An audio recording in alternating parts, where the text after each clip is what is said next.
आइए श्वेता। मीना, ये सब का हम कितना हानि खाने वाली कि हमरा कपार पे ना ये सब बोझा ना चाहे, फिर भी सब केहू मिलके हमरा कपार में लाद देता रहे लोग। अरे रउआ सब मिलके हमरा के पागल बनाने की चाहता रे का? तू कैसन बात कर रहा है?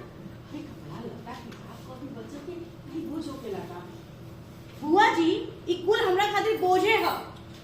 ई दोनों लेकर हमार बाड़े का कि एकनी के सामान हमरा कमरा में रही, एकनी के सामान हमार कमरा में ना रही। और हुआ सब लोग जो जाल बिछा के हमरा के फंसाने की कोशिश करता है ना, का लगा कि हम फंस जाई? मीना, हम ना फंसा। अरे का तो ये छोट छोट बात लेके चिड़चिड़ात बाड़ू। देखें जी, हम चिड़चिड़ात नहीं की।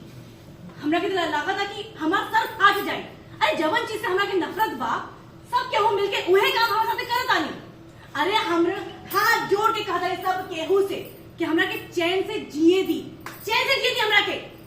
बच्चन को समझाना छोड़ता, रोज रोज घर में चिल्ला पुकार अच्छा लगता। मीना, हम तरह से हाथ जोड़, तू शांत हो जा प्लीज।